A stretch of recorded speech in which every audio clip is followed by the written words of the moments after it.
Stage 4 మోకాళ్ల అరుగుదలకి నొప్పి లేకుండా కీళ్ల మార్పిడి ఆపరేషన్ చేయబడును. Doctor Ramesh Gajula, endoscopic spine ortho surgeon and pain physician, పెనిషియా spine pain ortho and sleep centre, Uppal, Hyderabad.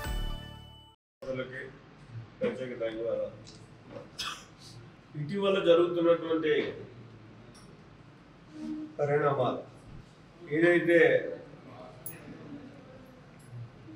Liquor scam ఉందో దాని మీద చాలా గబ్బులు పెడుతున్నటువంటి పరిస్థితి ఉంది వైఎస్ఆర్ కాంగ్రెస్ పార్టీలో. అంటే ఇది అక్రమ కేసులని మేము చాలా నిజాయితీగా నడిపామని 2014 నుంచి 19 వరకు చంద్రబాబు నాయుడు గారే ఈ లెక్కల్లో దారుణంగా దూషిస్తారని మాట్లాడుతున్నటువంటి సందర్భం. సరే, ఈ అక్రమ కేసులా కాదా అన్నదాని మీద తర్వాత వెళ్తాను. ముందు ఈ 2014-19 చంద్రబాబు నాయుడు గారి ప్రభుత్వం దారుణంగా దూషిస్తుందని చెప్పి చెప్తున్నటువంటి పరిస్థితి. ఇప్పుడు చెప్తున్నా, 5 ఏళ్ళు పెద్ద గుర్రాల పళ్ళు తోమారా మీరు? 5 సంవత్సరాలు మీరు పరిపాలనలో ఉన్నారు కదా, చాలా రకరకాల హింసలు పెట్టారు కదా తెలుగుదేశం పార్టీ నాయకుల్ని, కార్యకర్తల్ని. లేనివి ఉన్నవి సృష్టించి కేసులు పెట్టి ఇబ్బందులు పాలు చేశారు. సాక్షాత్తు మీ ఎంపీనే చితక్కొట్టేసి తొక్కలు తీసేశారు. అంత నిరంకుశంగా వ్యవహరించినటువంటి మీరు 2014 నుంచి 19 వరకు ఈ లెక్కల విషయంలో దోపిడీ జరిగితే ఎందుకు 5 సంవత్సరాలు మీరు నిమ్మక నీరెత్తినట్టున్నారు? అందులో మీకు వాటాలు ఉన్నాయా? ఎక్కడా మీ గురించి ఏ రకంగానే కూడా మాట్లాడలేదా? నీ వ్యవహార శైలి మార్చుకోమని చెప్పాడు. నువ్వు నడిచేటటువంటి విధానం కరెక్ట్ కాదు అని చెప్పాడు.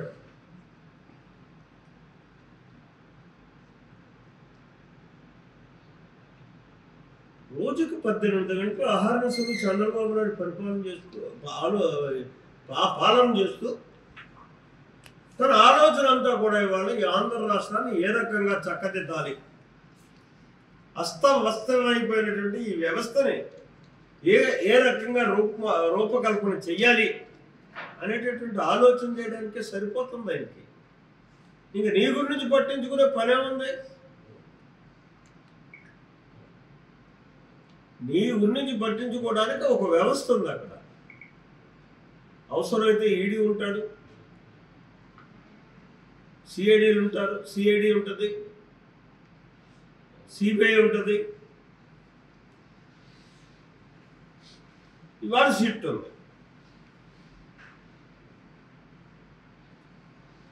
మిథున్ రెడ్డి తింటే ఆగదు ఇది. మిథున్ రెడ్డి తర్వాత కూడా నువ్వే వస్తావు ఖచ్చితంగా. ఎందుకంటే ఫైనల్గా వచ్చింది ఈ 3,500 కోట్లలోని మేజర్ షేర్ మీదే. న్యాయం కదా అది? నాయకుడికి ఇవ్వకుండా ఉపనాయకులు ఎలా పనిచేసుకుంటారండి? వాళ్ళు తీసుకునేది వాళ్ళు తీసుకుంటారు, నాయకుడికి మేజర్ షేర్ ఇస్తారు. కాబట్టి ఇందులో ఖచ్చితంగా నీ రోల్ ఉంది. నీ రోల్ రేపొస్తే నువ్వే నిర్దేశించు కదా ఆ రోజు.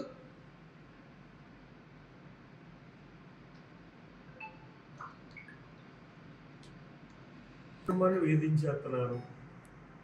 అరే, పెద్దిరెడ్డి కుటుంబాన్ని వేధించడం ఏంటండి? ఏం చేశారు? పెద్దిరెడ్డి కుటుంబాన్ని కాదు, నిజంగా చంద్రబాబు నాయుడికే మీలా వ్యవహరించాలనుకున్నా, కక్ష తీర్చుకోవాలనుకున్నా, ఒక్క వైసీపీ లీడర్ రోడ్డు మీద తిరగలిగి కూడా ఇవాళ మీరు పాలన చేసినప్పుడు ఏ రకంగా వ్యవహరించారు మీరు? ఇదే పెద్దిరెడ్డి ఏం చేశాడు? తను నెగ్గినటువంటి శాసనసభ నియోజకవర్గంలో తిరగడానికి కూడా వీళ్ళని పరిస్థితులు కల్పించారా మీరు ఆ రోజు అధికార దుర్వినియోగంతో? ఇదే చంద్రబాబు నాయుడు గారిని. అది వేధింపు అంటే. ఇంటికి తాళ్లు కట్టి బయటికి వెళ్లకుండా చేయడం వేధింపు అంటే. వాళ్ళ పెద్దరెడ్డిని ఎవరిని నియంత్రించాడండి? అతన్ని ఎక్కడ తిరగొద్దంటున్నారు? అతన్ని నోటీస్ ఇచ్చి సగౌరవంగా పిలిచారు, విచారణ చేశారు. సక్రమైనటువంటి సమాధానం రాలేనటువంటి రాకపోవడంలో అతను అరెస్ట్ చేసి కస్టడీలో పెట్టుకుని, అసలు ఆంధ్రప్రదేశ్లో తెలుగుదేశం పుట్టిన తర్వాతే మహిళలకి గౌరవం అన్నది పెరిగింది. తెలుగుదేశం వల్లే ఆస్తిలో సమాన హక్కు వచ్చింది. సమాజంలో ఎవరికైనా సరే గౌరవం ఉంటుంది. ఆ విజ్ఞానానికి అవకాశం కల్పించింది తెలుగుదేశం పార్టీ.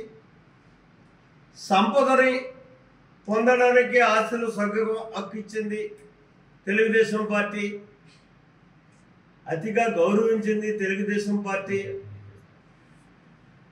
తెలుగుదేశం పార్టీ అన్నది పుట్టిన తర్వాతే ప్రజాప్రతినిధులుగా స్థానిక సంస్థల దగ్గర నుంచి శాసనసభ వరకు కూడా నిష్పత్తి ప్రకారం శాసనసభ్యులు చేస్తున్నటువంటి పరిస్థితి ఉంది, ప్రజాప్రతినిధులు చేస్తున్నటువంటి పరిస్థితి ఉంది. అది తెలుగుదేశం పార్టీ యొక్క విజ్ఞత. మీలా నువ్వు ఆ చీర కట్టుకున్నావు ఏంటి, రైతు అయితే ఈ చీర కట్టుకోవాలి, ఫ్లైట్లో ప్రయాణం ఏం చేస్తావు నువ్వు రైతు అయితే అని చెప్పేసి మహిళ అవమానపరిచేటటువంటి విధానంలో మాట్లాడు. ఇక మీరు రాజధాని ఉద్యమంలో మహిళని వేధించినటువంటి వేధించులు తక్కువ.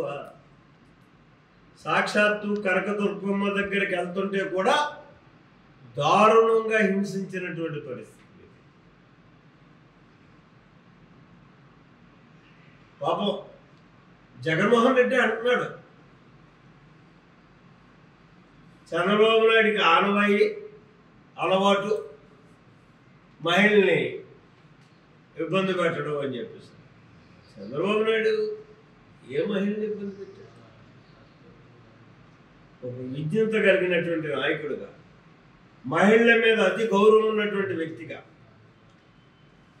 ఏవన్ ముద్దాయిగా ఉన్నటువంటి అడవుడు నాని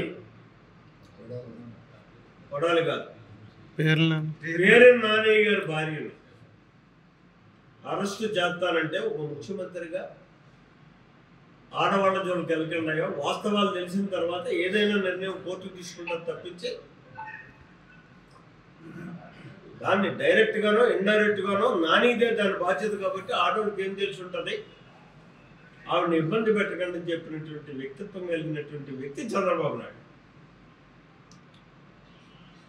నీలా ఆడవాళ్ళని హింసించేటటువంటి వ్యక్తిగా ఒక పోస్ట్ పెడితే ఆవిడెవరు రంగమ్మ మీరు అరెస్ట్ చేశారే, ఒక పోస్టు ఇది తప్పు నాయన అని చెప్పినందుకు ఆవిడని అరెస్ట్ చేసి హింసించి నానా ఇబ్బంది పెట్టారా? అది మహిళల మీద మీకు ఉన్నటువంటి నీ మీద ఉన్నటువంటి ఆరోపణలన్నింటినీ నువ్వు ఆరోపణలు అని చెప్పేసి నిర్ధారణ చేసుకోవాలనుకుంటే ఎందుకు నువ్వు కేసులకు ఆధార్ కాకుండా ఇవాటి దాకా తప్పు దిగుతావు? ఓ ముఖ్యమంత్రిగా కొన్ని ఖర్చు అయిపోతుందన్నో, ప్రభుత్వానికి ప్రజల డబ్బు దుర్వినియోగం అవుతుందన్నో, ఇవాళ ఖాళీగా ఉన్నావు కదా, గోకొట్టినావు, గోల్డ్ గిల్ కొట్టు కూర్చుంటున్నావు. మరి ఇప్పుడు ఆ కోర్టుకు వెళ్ళి నీకు నువ్వుగానే నీ మీద ఆ నిందారోపణలు అన్నింటినీ రద్దు చేసుకోవచ్చు కదా, నిజాయితీ పరుడిగా రూపు చేసుకోవచ్చు కదా. 44,000 కోట్ల రూపాయలు నువ్వు అక్రమంగా దోషిస్తావని చెప్పేసి నీ మీద ఆరోపణ ఉంది.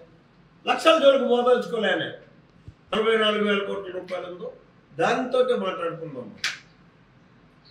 అది కాదు అని చెప్పి నిరూపించుకోవచ్చు కదా. ఇవాళ అప్పుడు సంవత్సరం అయిపోయింది, నువ్వు ఖాళీ అయిపోయి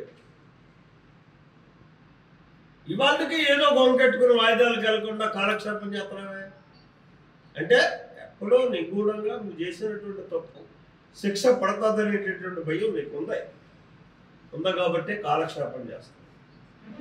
కానీ ఇవాళ ఈ లిక్కర్ కేసులో మాత్రం నువ్వు తప్పుకునేటటువంటి పరిస్థితులు లేవు. డైరెక్ట్గా నీ ఇన్వాల్వ్మెంట్ ఉంది. నీ ఇన్వాల్వ్మెంట్ దోపిడీయే, ధన దోపిడీయే కాదు, ప్రజల ప్రాణాలను హరించో అతి దారుణంగా కల్తీ మద్యాన్ని నువ్వే డైరెక్ట్గా ఉంది నీ ప్రభుత్వంలో. దాని మీద కూడా ఖచ్చితంగా కేసు కట్టాలి. అంతమందిని నువ్వు చంపేశావు, అనారోగ్యం పాలు చేసేసావు, వికలాంగులు చేసేసావు.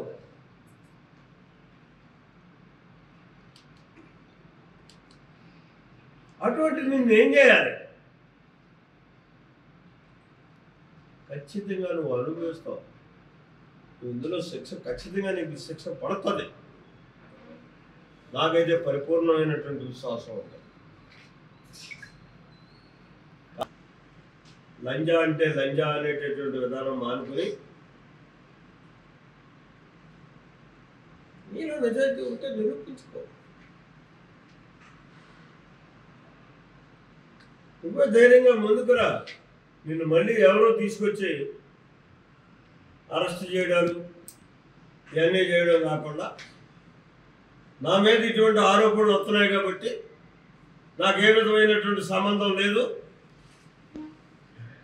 ఇదిగో అని చెప్పేసి సచీలుడు అయితే సచీలుడిగా నిరూపించుకో. సిట్టోడు పిలిచేదాకా ఆగక్కర్లొద్దు నువ్వు. ఇక్కడ ఒక జగన్మోహన్ రెడ్డి బాధ్యుడు కాదు. ఈ జరిగినటువంటి ప్రతి దందాలో, ఈ నిర్ణయించినటువంటి పాలసీలో ఏదైతే క్యాబినెట్ ఆమోదించిందో ఆ క్యాబినెట్లో ఉన్నటువంటి ప్రతి ప్రబుద్ధుడు కూడా ఇందులో బాధ్యుడే అవుతాడు. యాజ్ పర్ లా ప్రకారం చేయాల్సినటువంటి అవసరం ఉంది. అంటే ఆ రకమైనటువంటి నిర్ణయం కానీ వాళ్ళ సిట్ తీసుకోగలిగితే, కోర్టులు నిర్ణయించగలిగితే భవిష్యత్తులో ఎవరు తప్పు జరగకుండా ఉండేటటువంటి పరిస్థితి ఉంటుంది. తెలుగులో న్యూస్ కి ఫాస్టెస్ట్ యాప్ ఇప్పుడు టోటల్లీ న్యూ అవతార్లో జస్ట్ 5 సెకండ్స్ లో కంప్లీట్ న్యూస్. సోషల్ మీడియాలో ట్రెండ్స్ కి one stop solution. Live TV app voice search option తో ఇప్పుడే డౌన్లోడ్ చేయండి లేదా అప్డేట్ అయిపోండి. యాప్ లింక్ డిస్క్రిప్షన్ లో ఉంది.